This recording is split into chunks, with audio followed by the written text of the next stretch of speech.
Lembremos-nos que é uma sequência. Nós estamos desde o primeiro capítulo e, pela graça de Deus, nós estamos chegando ao final deste livro. Como nós estamos vendo, um livro escrito por Salomão, inspirado pelo Espírito Santo, em que constata que nós podemos dizer a dura realidade debaixo do sol. A realidade que nós evitamos olhar e evitamos aceitar. Por quê? É muito mais fácil, meus irmãos, ou nós ignorarmos a realidade ou nos iludirmos com uma visão equivocada do que está à nossa frente. É muito mais fácil a gente seguir pensamentos do presente século sobre a vida, romantizando a vida, do que ver a realidade dura debaixo do sol. É muito mais fácil a gente seguir o que Hollywood diz, de siga seus sonhos, e se você se esforçar muito, você vai conseguir.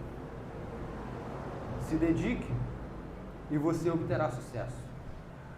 Seja o primeiro a acordar, enquanto todos estão dormindo, e você vai conseguir o que você almeja. E a palavra de Deus diz outra coisa. A palavra de Deus, como nós estamos vendo em Eclesiastes, não é um remédio para a preguiça. Não é um motivo pelo qual, ao vermos a palavra dizendo que em muitos momentos aquele que se esforça mais não obterá o resultado pelo seu esforço, isso não significa que nós não devemos nos esforçar. Nós vimos no versículo 10 do mesmo capítulo 9, na semana passada, que tudo quanto tiver a mão para fazer, faze-o conforme as tuas forças. Por quê? Porque no além, para onde tu vais, não há obra, não há projetos, não há conhecimento, não há sabedoria alguma. Tá bom, a gente poderia indagar a Salomão o seguinte: tudo bem, eu não estou vivendo para o além. Eu entendo, Salomão, eu entendo que eu não vou levar nada dessa vida. Eu entendo, eu já entendi que eu vim nu e voltarei nu. Irei nu. Nada que eu trabalhei, eu vou levar dessa vida. Eu entendo isso. Mas há recompensas nessa terra, Salomão. Se eu me esforçar, se eu jamais desistir dos meus sonhos, eu vou conseguir conquistar. Tudo bem que eu não vá levar para o além, tudo bem. Mas debaixo do sol eu vou ter recompensa. Salomão, inspirado pelo Espírito Santo, do versículo 11 ao versículo 18, diz assim, leamos, meus irmãos. Eclesiastes, capítulo 9, do verso 11 ao verso 18. Vi ainda debaixo do sol que não é dos ligeiros o prêmio, nem dos valentes a vitória, nem tampouco dos sábios o pão, nem ainda dos prudentes a riqueza, nem dos inteligentes o favor, porém tudo depende do tempo e do acaso. Pois o homem não sabe a sua hora, como os peixes que se apanham com a rede traiçoeira, e como os passarinhos que se prendem com o laço, assim se enredam também os filhos dos homens no tempo da calamidade, quando cai de repente sobre eles. Também vi este exemplo de sabedoria debaixo do sol, que foi para mim grande. Houve uma pequena cidade em que havia poucos homens. Veio contra ela um grande rei, sitiou-a e levantou contra ela grande baluarte. Encontrou-se nela um homem pobre, porém sábio, que a livrou pela sua sabedoria. Contudo, ninguém se lembrou mais daquele pobre. Então disse eu, melhor é a sabedoria do que a força. Ainda que a sabedoria do pobre é desprezada e as suas palavras não são ouvidas, as palavras dos sábios, ouvidas em silêncio, valem mais do que os gritos de quem governa entre todos. Melhor é a sabedoria do que as armas de guerra. mas um só pecador destrói muitas coisas boas. Até aqui, meus irmãos. Aqueles que estão com a revista e atualizada, a ARA, vão ver que já nessa primeira perícope, se assim a gente pode dizer, que é o versículo 11 ao versículo 12, vai estar trabalho sem recompensa. E do versículo 13 ao versículo 18, a ARA vai dizer exemplo que ilustra esta verdade. Qual verdade? Trabalho sem recompensa. E nós vamos ver no sermão de hoje, além dessa ilustração, uma outra também de um homem justo, que a gente poderia dizer, ele seguiu o que Deus estava falando, mas ainda assim, ele padece no cárcere. E vamos ver também o que significa o tempo, e tudo depende do tempo e do acaso. Mas vamos seguir por parte, meus irmãos. Diz assim, o versículo 11, vi ainda debaixo do sol. Lembremos que Salomão está, o quê? Investigando a vida debaixo do sol. Isso é muito importante. Ele está olhando para aquilo que a providência divina está regendo. Salomão, ainda que algumas vezes pareça expressar o caos, ele acredita que esse caos é controlado por um Deus soberano. Esse caos, ele existe aparentemente para os homens, porque nós estamos no mundo caído e nós devemos sofrer as mazelas do mundo caído. Nós ficamos indignados quando sofremos a mazela do mundo caído. Mas sendo que isso, a palavra de Deus já anunciou em Gênesis 3. Nós não devemos ficar indignados quando este mundo que está sob os efeitos do pecado, por culpa de quem? De Deus? Não, por culpa do homem. Vem e parece se virar contra nós. Qual é a nossa resposta? Muitas das vezes nós nos viramos contra Deus. E nós não entendemos o porquê eu não consigo a recompensa que eu busco. Salomão não está querendo dizer aqui que nós não devemos buscar nada, mas ele está dizendo algo, que essa é uma realidade debaixo do sol. Não viva no ócio, não viva na preguiça, não viva achando que então nada eu preciso fazer. Por quê? Porque no versículo 10 ele já disse, tudo quanto te vier à mão para fazer, faze conforme as tuas forças. Ou como está numa tradução, faça o teu melhor.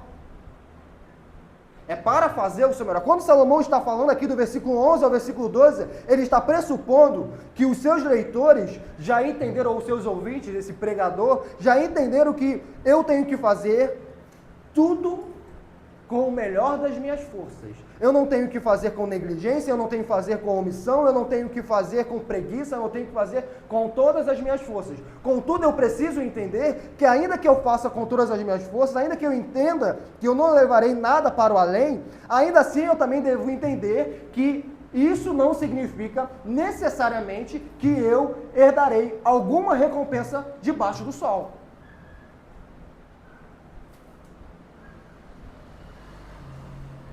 É um fato. Nós vivemos em uma sociedade em que nós crescemos com a televisão dizendo para nós seguirmos os nossos caminhos, crescemos com a literatura, com a música, tudo tentando influenciar para que nós desabrochemos e conquistemos os céus. E nos é dito, desde o professor quanto ao músico, que não há limites. O que você quer? Agora viva para conquistar.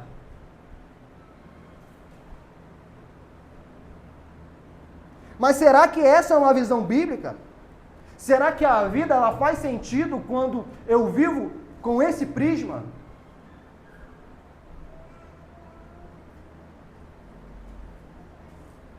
E mais uma vez, o que fazer então diante dessa realidade? Que os ligeiros não herdam o prêmio. E meus irmãos, para ser ligeiro, aqui nós não devemos entender uma visão de uma pessoa que não se esforça, porque uma pessoa para ela ser ligeira, para ela ser veloz, isso requer dedicação. Isso requer treino. Isso requer uma pessoa que ela busca o prêmio.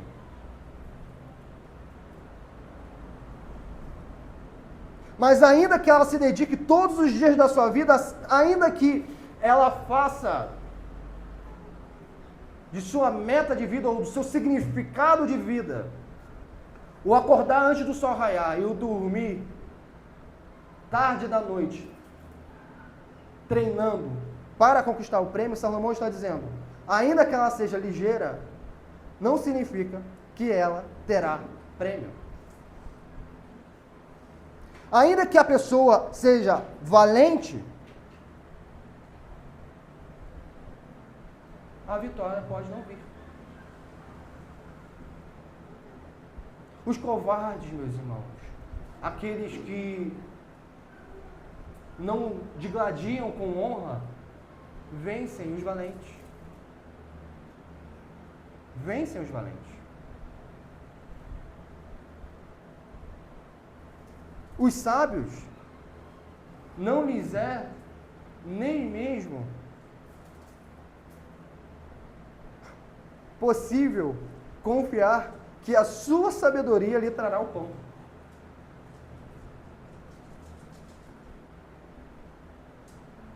Nem ainda aqueles que são prudentes, ou seja, vamos imaginar aqui esse prudente sendo aquela pessoa, já que estão falando de riqueza, vamos imaginar um investidor prudente.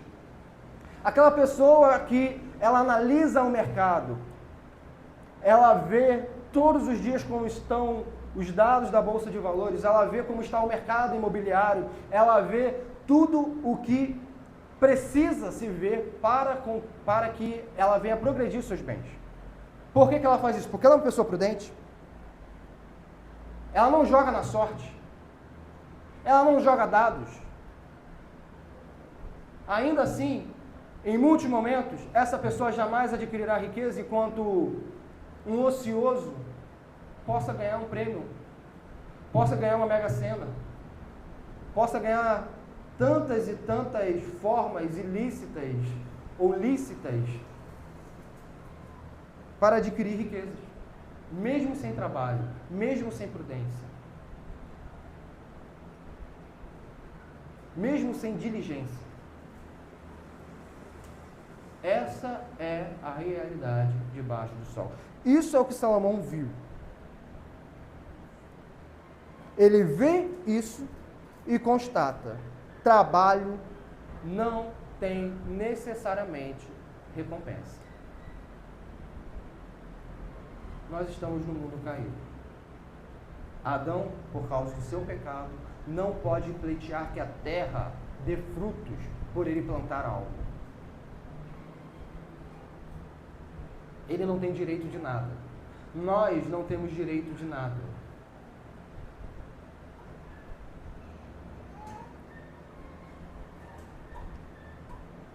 E uma vez constatada essa realidade, ele vem e diz: pois o homem não sabe a sua hora. Ou seja, este homem que é ligeiro para adquirir o prêmio, o valente que se esforça pela vitória, o sábio que na sua sabedoria só requer o pão, o mínimo. Ele não busca dinheiro, ele não busca riqueza, ele não busca luxo, ele só quer o pão para continuar vivendo em sabedoria. O prudente, que quer com que todos os seus cálculos venham a redundar na progressão dos seus bens, ou o inteligente, que deseja o mínimo, que é o favor. Ainda assim, tudo para eles depende do tempo e do acaso, pois o homem não sabe a sua hora. O homem não sabe o dia de amanhã. O homem está em um mundo em que ele não tem controle de nada. Em que ele precisa, para com que o seu trabalho tenha recompensa, ele precisa que tudo seja favorável. Ou que algumas coisas, pelo menos, sejam favoráveis. Aquele que planta precisa do sol, precisa da chuva, ele não tem controle sobre isso. Aquele que abre um negócio, ele precisa que os seus clientes venham até ele.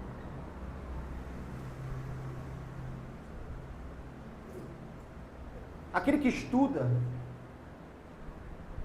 precisa de uma profissão para exercer aquilo que estudou. Ele depende de coisas fora de si. Então não é possível apenas eu almejar e eu conquistar. Eu dependo.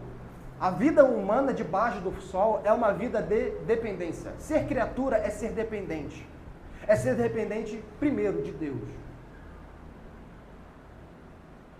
Ninguém consegue viver na independência. Isso é impossível. A condição de criatura é depender. Nós dependemos do oxigênio, nós dependemos do sol, nós dependemos de um clima favorável. Nós dependemos de uma sociedade que viva em paz. Para termos esse culto, dependemos, por exemplo, da liberdade religiosa.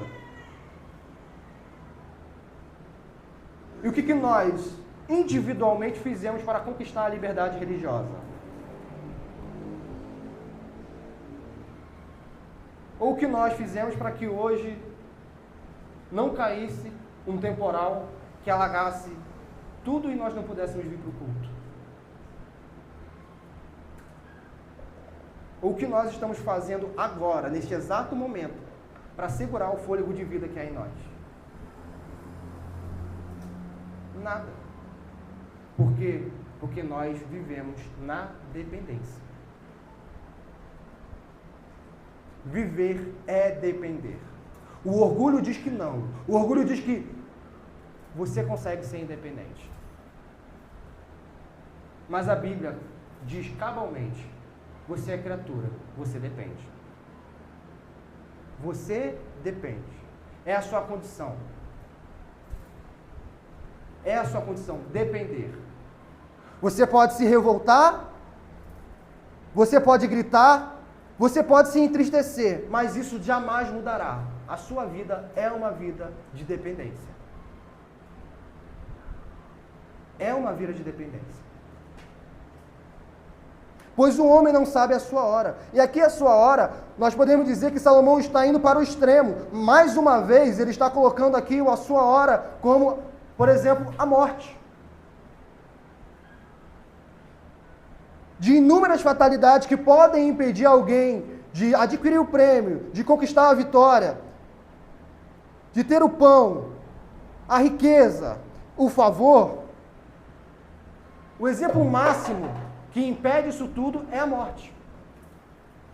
É o exemplo máximo. E nós, reiteradamente, estamos falando sobre isso. Nós estamos falando de que não é porque alguém começou uma universidade que essa pessoa vai terminar. Por quê? Primeiro, ela pode morrer durante o curso. Segundo, ela pode ter uma crise financeira.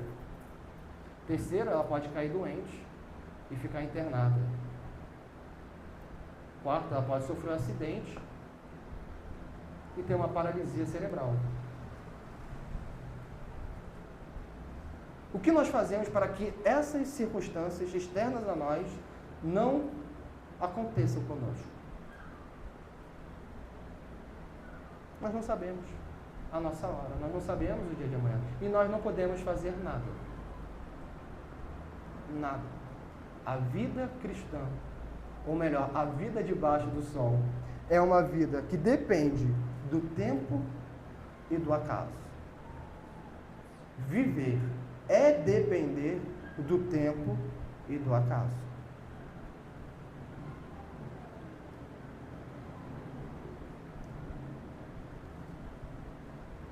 Nós temos exemplos, por exemplo, um só.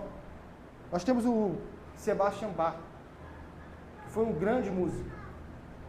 Jamais conseguiu usufruir de sua música como ele poderia. Hoje, todo mundo, literalmente todo o globo, ouve Sebastian Bach. Mas ele não conseguiu viver somente de maneira confortável com sua música. Mesmo sendo um dos maiores compositores que a humanidade já viu. Por quê? Alguns poderiam dizer, se ele tivesse nascido num tempo diferente,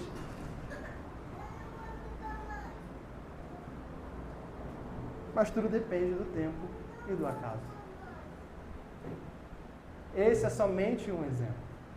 Se aquilo ocorresse de uma outra forma, mas tudo depende do tempo e do acaso, que está fora de nós.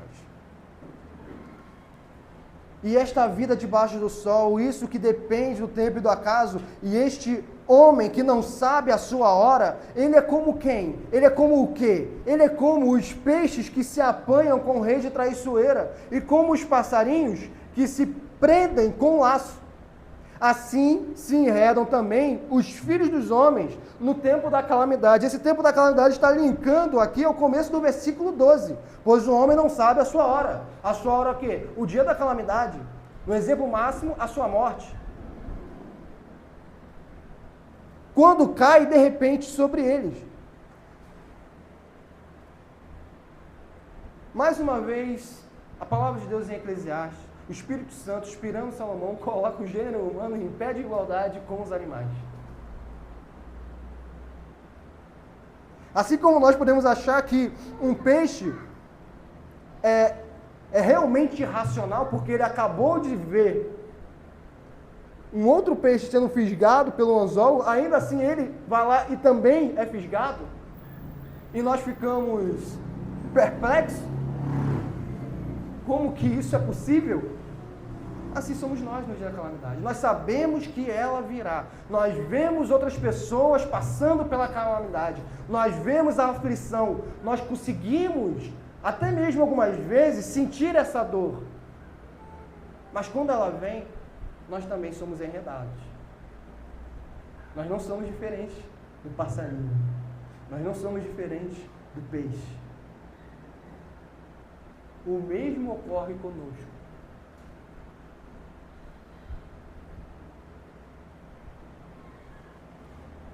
Por quê? Porque isso é repentino. Isso o homem não planeja. Isso o homem não planeja. É legítimo planejar a nossa vida. É legítimo. Nós planejamos e o determinar é de Deus. Mas nós devemos saber que de tudo que planejamos, o mínimo sairá conforme planejado. O mínimo. Porque tudo depende do tempo e do acaso, e nós não planejamos o tempo e o acaso.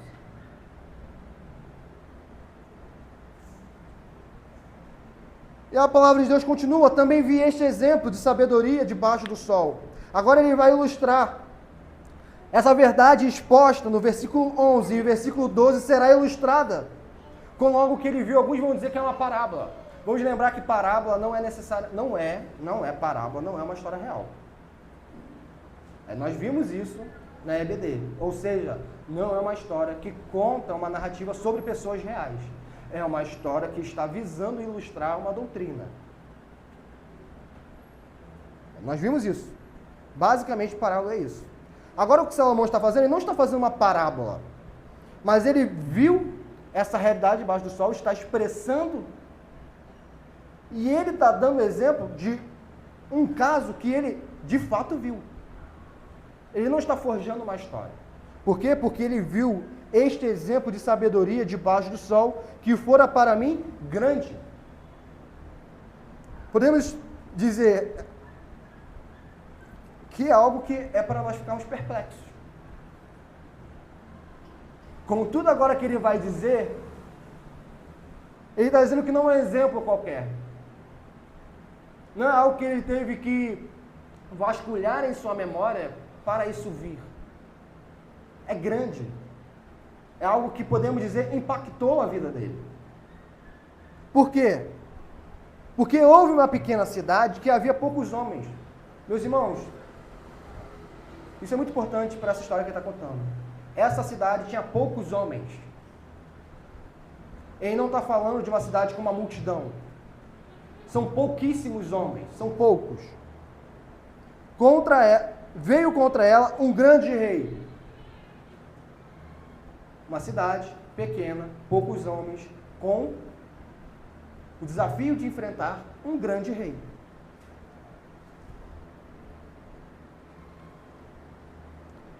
esse rei sitiou e levantou contra ela baluarte. Mas esse rei conseguiu a vitória? Versículo 15. Encontrou-se nela um homem pobre, porém sábio. Sabedoria não está entrelaçada com riqueza. Não está. Um homem pobre, porém sábio, que a livrou. Como que ele livrou? Pela sua sabedoria. E aqui Salomão, talvez a nossa curiosidade queria saber, tá, como que foi livrado? Qual foi o mecanismo? Nós sabemos, por exemplo, como Arquimedes conseguiu livrar uma cidade, um povo. É dito as invenções dele, a sabedoria que ele tinha. Mas aqui Salomão não conta, por quê? Porque isso não é importante. O importante não é o meio pelo qual ele conseguiu, o importante é que o que ele fez para conseguir libertar a cidade ou impedir que a cidade fosse sitiada, foi o meio da sabedoria. É isso que é importante na história. Contudo, ninguém se lembrou mais daquele pobre. Meus irmãos, mesmo sendo uma cidade com poucos homens, e mesmo o desafio sendo grande, ninguém se lembrou. Tudo que ele fez, aconteceu o quê? Caiu no esquecimento. Se caiu no esquecimento, nós podemos encaixá-lo no sábio que não tem nem o pão, por sua sabedoria. Ele não foi prestigiado com honra, ele não recebeu um benefício vitalício daqueles cidadãos. Não. Ele foi esquecido. Tudo que ele fez fora esquecido. Então, Salomão, ao se deparar com uma cidade que tem poucos homens, ou seja, é difícil esquecer. Já começa por aí, já é difícil esquecer, são poucos cidadãos. E mesmo esses poucos homens, tendo um desafio grande, querem enfrentar um grande rei. Ou seja, um evento marcante. Podemos dizer que é quase como um mito fundador de algumas nações. O que, em outros lugares, esse homem seria motivo de canções, seria motivo de histórias, seria motivo de exemplo. Neste caso aqui, fora para o esquecimento. Então Salomão disse o seguinte, versículo 16: melhor é a sabedoria do que a força. Por que ele disse isso? Porque o rei era um grande rei. A cidade era pequena, com poucos homens. E o que livrou a cidade? A sabedoria. A sabedoria livrou a cidade, não foi a força. Não diz que o homem era forte, diz que o homem era sábio. Contudo, Salomão diz, ainda que a sabedoria do pobre é desprezada,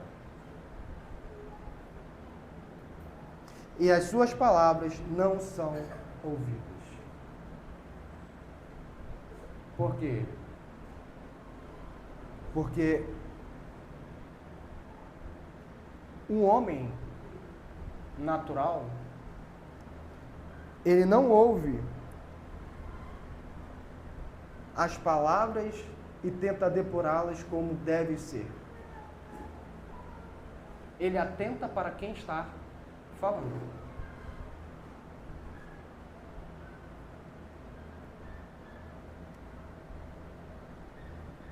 Talvez se fosse um rico, ele fosse ouvido. Mas como era alguém pobre, porque Salomão está enfatizando isso. Ele está dizendo que, no versículo 15, pobre, porém sábio. Depois, no versículo 15 de novo, livrou pela aquele pobre, novamente. Ele não fala sábio, novamente ele destaca, pobre. E no final do versículo 16, novamente ele repete, pobre. 3 vezes, em 2 versículos, ele repete a condição social deste homem. Ele era pobre.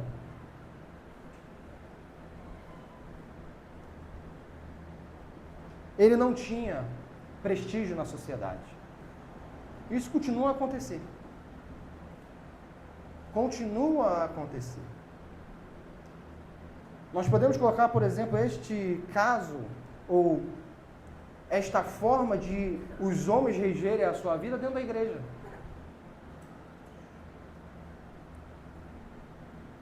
Em muitas igrejas, há falsos mestres falando e sendo ouvidos só porque eles estão nos púlpitos.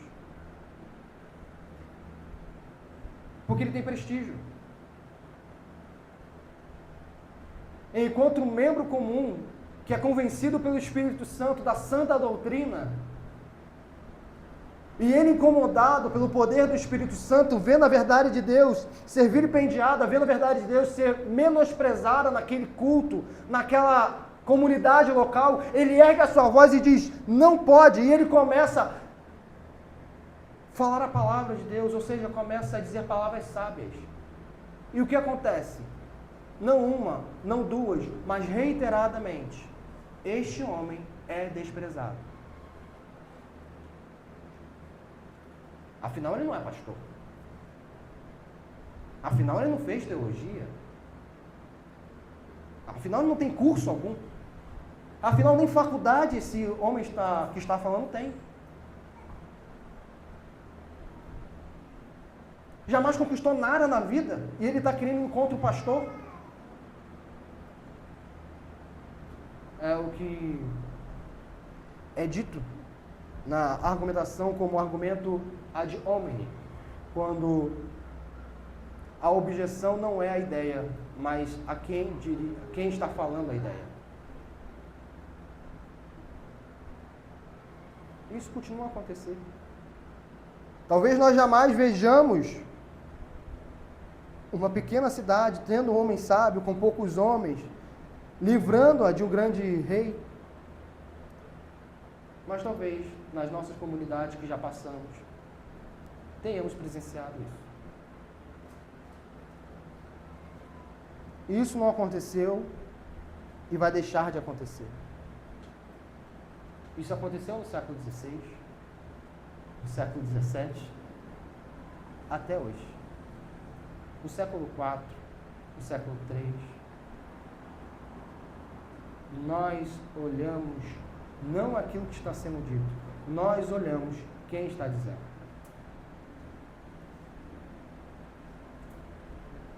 Nós não nos submetemos à palavra de Deus e queremos ouvir o que a própria palavra tem a dizer. Nós queremos saber quem está dizendo.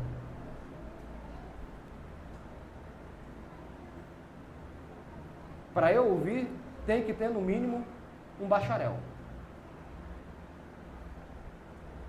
Mas a sabedoria não está na academia. Me desculpa, meus irmãos. Enquanto o mundo diz que a sabedoria está na academia, na palavra de Deus não necessariamente está.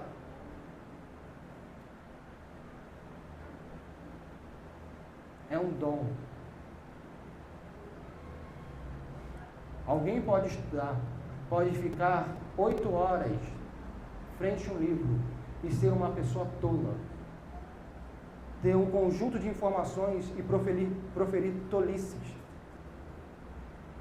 Sabedoria não vem com leitura, necessariamente. Ler é bom, mas necessariamente não vem. E a sabedoria do alto só vem do alto.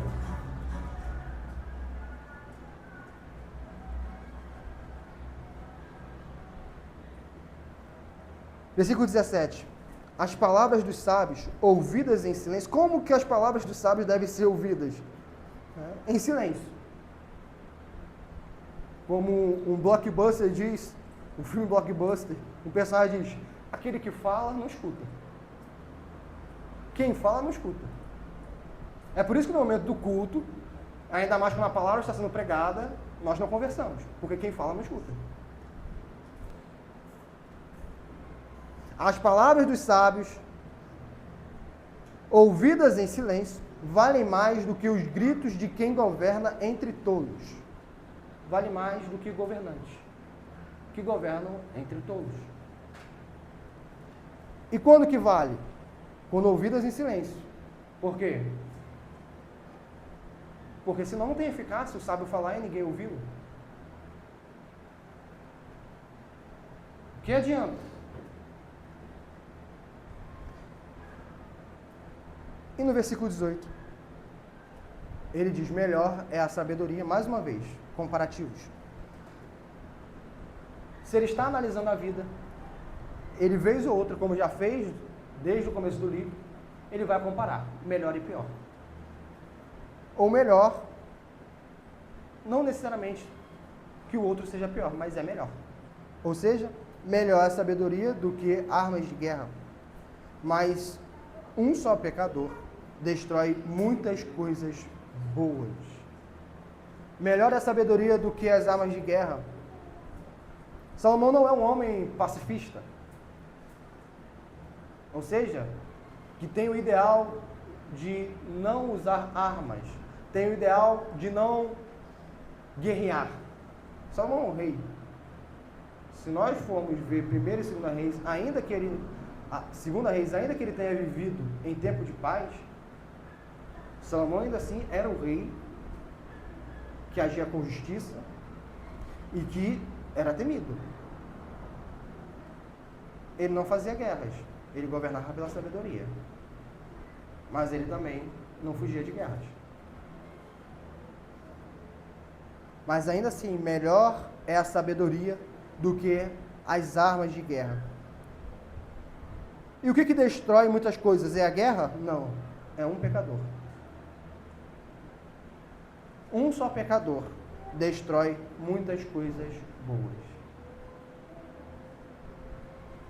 Então o problema trazendo para a nossa sociedade, para o que é dito, armas e livros, alguns defendem livros, outros defendem armas, o problema não é esse. O problema é o pecador. Quem está destruindo muitas coisas não são os livros e não são as armas. É o pecador.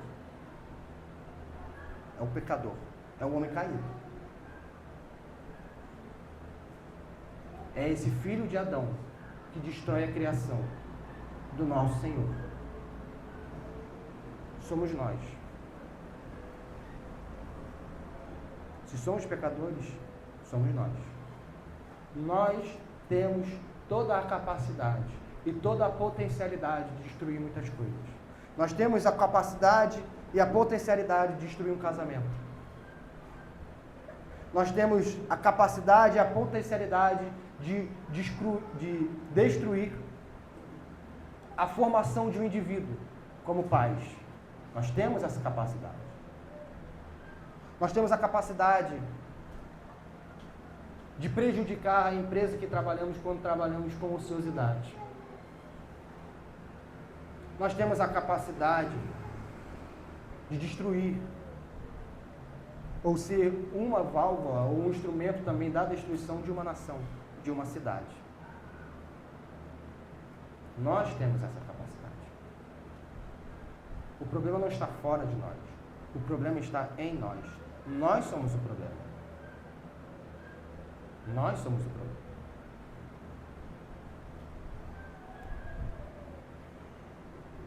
E uma vez lido, como nós conseguimos ver este exemplo em outras passagens da Bíblia, e onde nós podemos encontrar uma passagem, talvez, que exemplifique este tempo e este acaso. Nós temos uma ilustração aqui de uma história real, mas que ainda assim nós vemos Salomão mais uma vez, de maneira consciente, porque ele está falando da vida debaixo do sol, não se referindo ao Senhor nosso Deus. Mas como nós que somos cristãos, que acreditamos num Deus que governa todas as coisas, de um Deus que tem contado os fios da nossa cabeça, como que nós podemos dizer em acaso? Como que nós podemos falar de tempo? Como nós podemos falar de que nós dependemos de tempo e de acaso quando nós acreditamos na soberania divina? Aonde a palavra de Deus nós queremos, talvez para entendermos melhor, ter uma perspectiva acima do sol. Para que venha a ter alguma esperança, uma vez lido essa perícope, sem o contexto de todo o livro de Eclesiastes, porque o livro de Eclesiastes vai dar luz, mas sem o contexto de toda todo o livro de Eclesiastes e de toda a palavra de Deus, nós podemos cair no fatalismo. Não importa o que eu faça, o que tiver que acontecer, acontecerá. Então, será que o cristão deve viver desta maneira?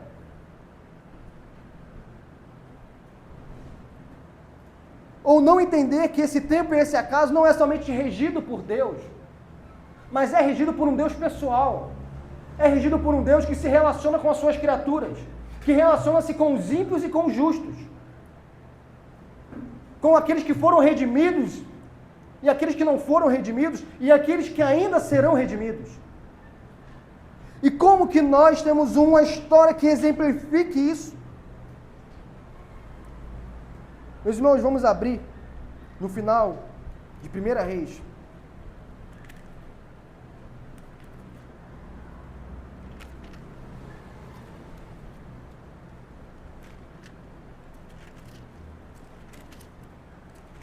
Final de 1 Reis, capítulo 22, versículo 29. 1 Reis, capítulo 22, versículo 29 em diante. 1 Reis 22, 1 Reis, capítulo 22, 29 em diante. Vai nos contar a morte do ímpio, cruel e maligno rei Acabe. Subiram o rei de Israel e Josafá, rei de Judá. Lembremos-nos que em 1 Reis, neste contexto, o reino de Israel está dividido em dois reinos. O reino do sul e o reino do norte. O reino de Israel e o reino de Judá. Subiram o rei de Israel e Josafá, rei de Judá, a Ramote de Gileade.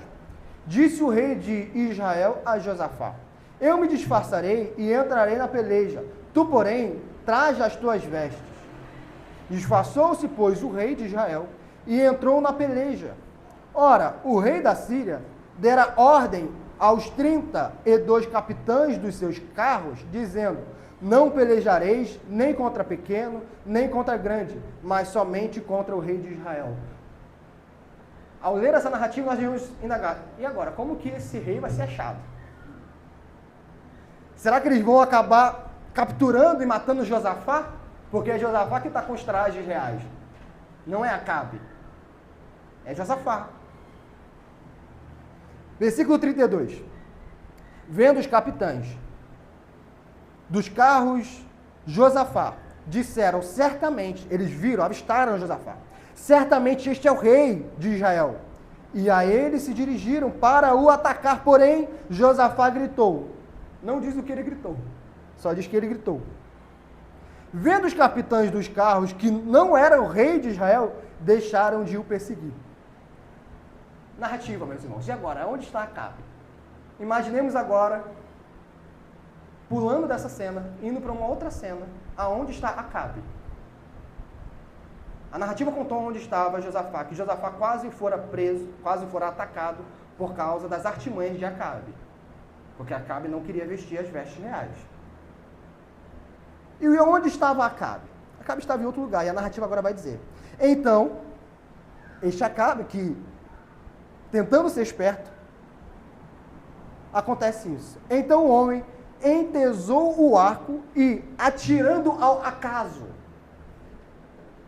um homem atirou ao acaso, feriu o rei de Israel por entre as juntas de sua armadura. Então disse: este é o seu cocheiro, vira e leva-me para fora do combate, porque estou gravemente ferido. Ele atirou o quê? Ao acaso. Ele não procurou o rei de Israel. Foi ao acaso que ele atirou. A peleja tornou-se reinda. Naquele dia, quanto ao rei, seguraram-no de pé no carro de fronte dos Círios. Mas à tarde morreu. O sangue da ferida corria para o fundo do carro. Ok, mas aonde está então o Senhor nessa história? Nós queremos ter uma perspectiva acima do sol. Nós vimos o acaso. Mas aonde está Deus? Voltemos ao versículo 5 do mesmo capítulo 22. Capítulo 22, versículo 5. Disse mais Josafá, o rei de Israel: consulta primeiro a palavra do Senhor. Então o rei de Israel ajuntou os profetas, cerca de 400 homens, e lhes disse: irei a peleja contra Ramote de Gileade, ou deixarei de ir? Eles disseram: sobe, porque o Senhor a entregará nas mãos do rei. Disse, porém, Josafá: não há aqui ainda algum profeta do Senhor para o consultarmos? Respondeu o rei de Israel a Josafá: há um ainda pelo qual se pode consultar o Senhor, porém eu o aborreço, porque nunca profetiza de mim o que é bom, mas somente o que é mau. Este é Micaías, filho de Imlá. Disse Josafá: não fale o rei assim. Então o rei de Israel chamou um oficial e disse: trazei-me depressa Micaías, filho de Imlá.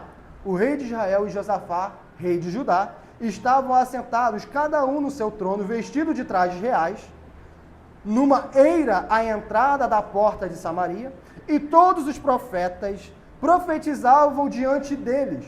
Zedequias, filho de Kenaana, fez para si uns chifres de ferro e disse: assim diz o Senhor, com este escornearás os círios até de todo os consumir. Todos os profetas profetizaram assim, dizendo: sobe a Ramote de Gileade e triunfarás, porque o Senhor a entregará nas mãos do rei. Versículo 13, meus irmãos. O mensageiro que fora chamar a Micaías falou-lhes dizendo: eis que as palavras dos profetas a uma voz profetizam coisas boas para o rei.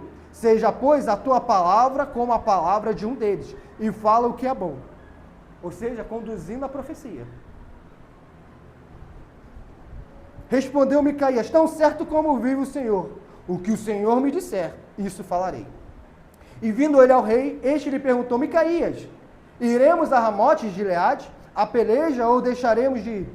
Ele lhe respondeu: sobe e triunfarás, porque o Senhor a entregará nas mãos do rei. O rei lhe disse: quantas vezes te conjurarei que não me fales, senão a verdade, em nome do Senhor? Meus irmãos, o que está acontecendo aqui, possivelmente, o Micaías está falando em tom de deboche. Já que é para eu profetizar como todos estão profetizando, eu vou meio que escarnecer. Os profetas muitas vezes fazem isso. Elias fez isso. Falar em tom de deboche. E o rei entendeu que essa não era profecia de fato. Ele entendeu. Então disse ele quem? Micaías: vi todo Israel, agora ele está dizendo a profecia de fato. Vi todo Israel disperso pelos montes, como ovelhas que não têm pastor. A visão acima do sol. E disse o Senhor: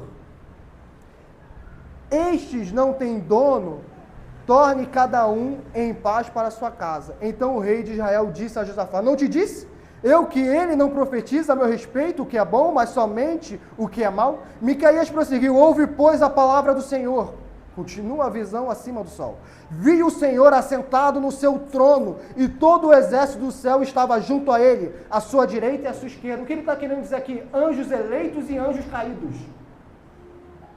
À sua direita, anjos eleitos. À sua esquerda, anjos caídos, demônios. E estava junto a ele, à sua direita e à sua esquerda. Perguntou o Senhor: quem enganará a Acabe para que suba e caia a Ramote de Gileade? Um dizia desta maneira e outro de outra. Então saiu um espírito e se apresentou diante do Senhor e disse: eu o enganarei. Perguntou-lhe o Senhor: com quê?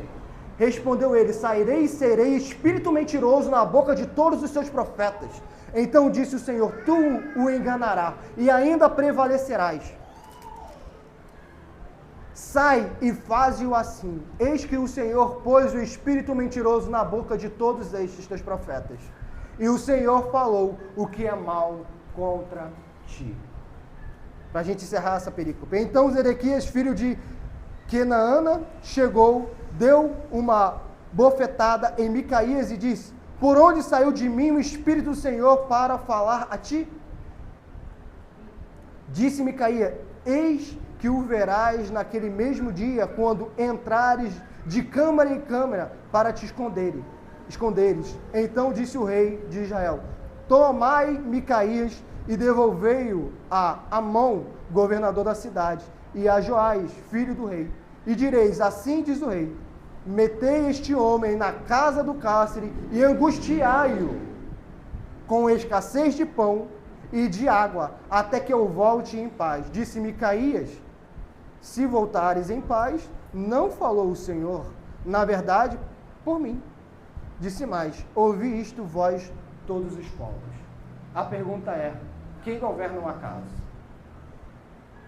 Quem governou este homem a jogar uma flecha ao acaso? Quem governou a flecha a cair no rei Acabe? Quem governou até mesmo os falsos profetas? Quem? Quem é, de fato, o único Deus soberano? E quando a gente fala que Deus é soberano, Ele é soberano sobre tudo e sobre todos, até mesmo sobre os anjos caídos. Como Lutero dizia, a gente sempre repete isso, Satanás é um cachorrinho na mão de Deus, ele só vai até onde Deus deixa ele ir. E como Acabe já tinha matado inúmeros profetas, como Acabe já tinha atingido e muito o seu limite de iniquidade, o Senhor permite que os anjos caídos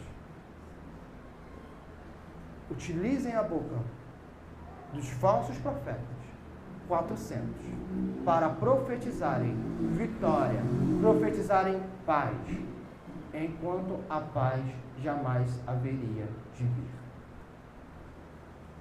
Para que Acabe fosse enredado. Acabe, que financiou os falsos profetas, caísse com esses falsos profetas. Acabe, que se devotou a ídolos, cairia diante desses ídolos. Por quê? Porque nós temos um Deus soberano. Mas se Deus é soberano, por que Micaías? Porque Micaías, que é um homem sábio, que é um homem de Deus, que é profeta, ele não conseguiu nem mesmo um pão confortante. Ele apenas disse a mensagem divina. E o que ele ganhou com isso? Angústia. O que ele ganhou com isso? Cárcere. O que ele ganhou com isso? Escassez de pão. É o nosso Deus soberano. Algumas vezes, ou melhor, muitas das vezes, Deus quer que seu povo sofra, para que seu povo não seja iludido com esta vida aqui. Deus quer que o varão perfeito, ou seja, nós cheguemos a esse nível. Como? Vivendo uma vida de sofrimento aqui, morrendo na dependência de Deus, para nos conformarmos à imagem do varão perfeito, Cristo Jesus.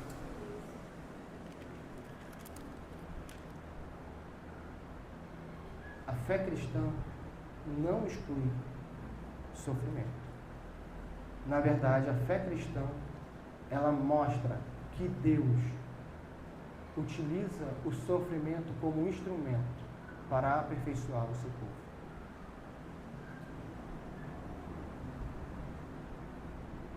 Esse mesmo Deus soberano que estava nessa situação, governando anjos eleitos e anjos caídos, governando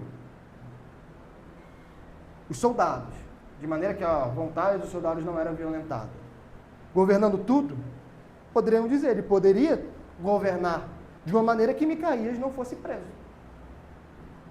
Não poderia? Poderia. Deus não deixou Pedro preso. Deus deixou José preso, mas uma hora Deus o libertou. Deus tem poder para isso. Mas aprove a Deus que Micaías sofresse por ser profeta. Esta é a vida debaixo do sol, governada por um Deus que está acima do céu. Não esqueçamos disso. E para nós finalizarmos Vamos abrir em 2 Tessalonicenses para uma aplicação para nós.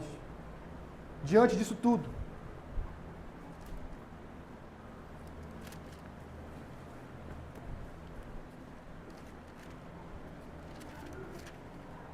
o que faremos?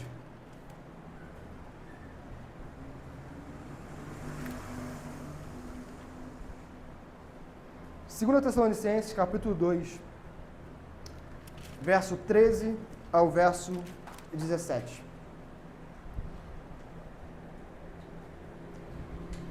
2 Tessalonicenses 2, 13 em diante. Entretanto, devemos sempre dar graças a Deus por vós, irmãos amados pelo Senhor, porque Deus, diante das incertezas, diante de nós não sabermos o futuro, aonde está a nossa segurança? No fato de Deus ter nos escolhido, desde o princípio, para a salvação. Pela santificação do Espírito Santo e a fé na verdade. Para o que também vos chamou, mediante o nosso Evangelho, para alcançardes glória de nosso Senhor Jesus Cristo. Como? Com muitos sofrimentos. Assim, pois, irmãos,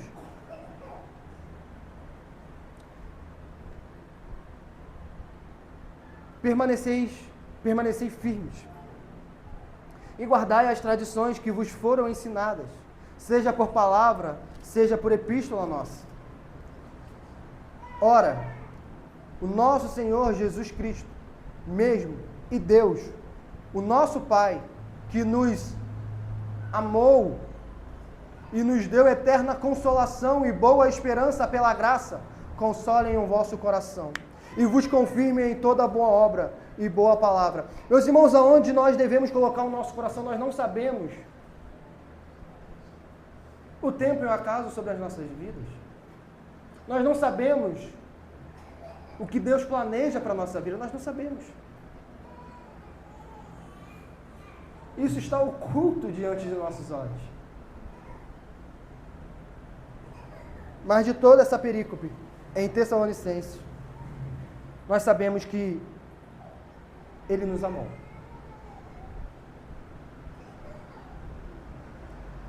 Essa é uma certeza de que não importa o sofrimento, não importa a escassez de pão, não importa a angústia, não importa os fracassos. Eu posso não saber o que me virá amanhã, mas uma coisa nós devemos ter certeza: o amor de Deus está sobre nós. E sem essa certeza, meus irmãos, sem essa certeza, então nós corremos para o fatalismo. Uma vez expostos a Eclesiastes capítulo 9, do versículo 11 ao versículo 17, 18, não tendo a certeza no amor de Deus e vendo a maldade reinando, vendo que os nossos esforços não são recompensados, vendo que eu posso trabalhar, eu posso estudar, eu posso fazer qualquer coisa e a vida ainda assim não tem sentido. Por quê? Porque eu não tenho o amor de Deus, eu não tenho essa certeza, então realmente nós vamos cair no fatalismo e nós vamos ter toda a razão do mundo para vivermos depressivos. E nós vamos ter toda a razão do mundo para vivermos tristes e cabisbaixos, e teremos toda a razão do mundo para andarmos sem chão. Porque nós não entenderemos o porquê a nossa vida tem tantos percalços, ou até mesmo tantos sucessos.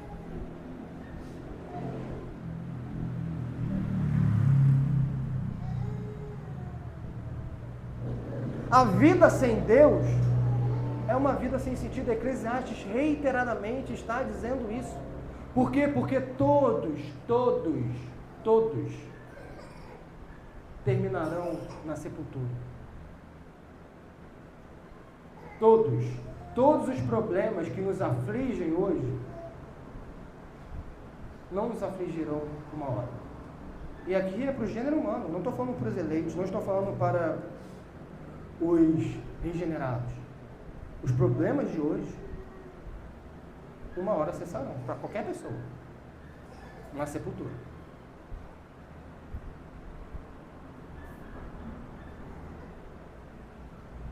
Para aqueles que forem sem Cristo, adquirirão novos problemas, novos sofrimentos. E sofrimentos tais que sentirão até mesmo saudade dos sofrimentos dessa terra. Porque é um sofrimento que não tem fim. Sabe quando existe aquela pessoa sem esperança e ela acha que eu vou dar fim do meu sofrimento, eu vou tirar a minha vida? Ela não sabe que uma vez que ela tira a vida dela, aí não tem mais esperança. Aí o sofrimento é eterno. Aí o sofrimento jamais terminará. Aí o sofrimento jamais acabará. Aí será uma eternidade de sofrer, sofrer e sofrer. Agonia.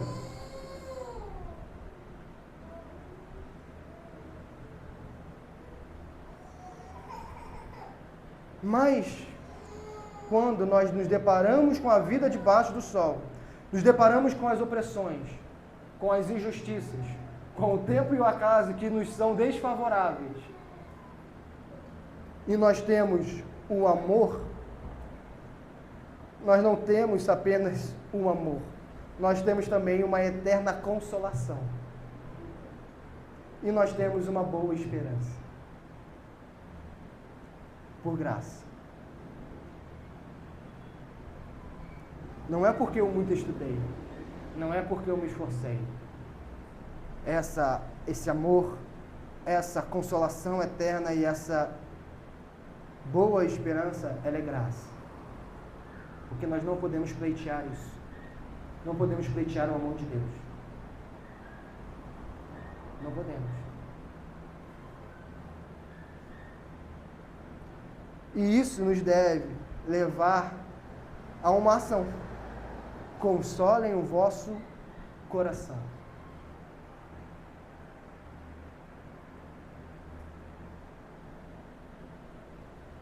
Diante de situações, de circunstâncias que nos levam a uma agonia na alma, a uma noite fria e sombria,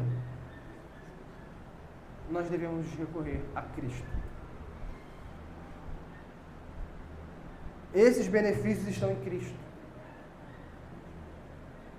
Não está no entretenimento, não está nas redes sociais, não está nos livros, não está nem mesmo nos amigos, nos familiares. Porque alguns sofrimentos ninguém pode tirar do nosso coração. Algumas mágoas ninguém pode arrancar. Podemos falar para o melhor terapeuta e ainda assim aquela mágoa estará lá. Aquele sofrimento que aflige o nosso travesseiro ainda estará lá.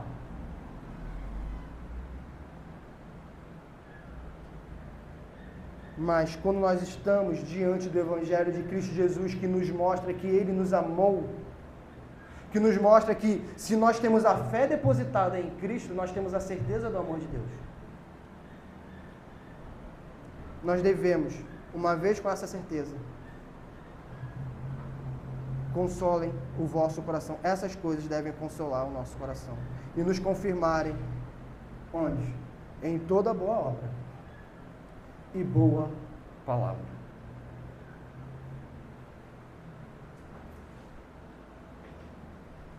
Meus irmãos, mais uma vez, Eclesiastes nos mostra a realidade da vida. Uma realidade debaixo do sol. Uma realidade que sem a luz do Evangelho é decepcionante. Viver é decepcionante. Viver é se decepcionar, é ser decepcionado, é se frustrar. Debaixo do sol. É isso. Sabe a alegria que nós temos? Passa. Se não estiver alicerçado em Cristo. Passa. E o dia da calamidade, ele vem. Ele vem. Isso é certo. Ele vem. Ele veio para os nossos antepassados. Ele vem para pessoas hoje. Pessoas hoje estão vivendo o tempo de calamidade. E ele virá no nosso futuro. Se nós não estamos vivendo ele hoje, ele virá no nosso futuro. Porque é certo. É a vida debaixo do sol. Então, nós veremos se a nossa confiança está no porvir ou está naquilo que os nossos olhos alcançam. Se está naquilo que os nossos olhos alcançam, desprezível homens somos nós. Vis e todos. Quem vive pelo que os olhos alcançam, vive por algo transitório. Vive pelo passageiro. E vive uma vida sem sentido. Vamos orar, meus irmãos? Oremos. Santo Deus,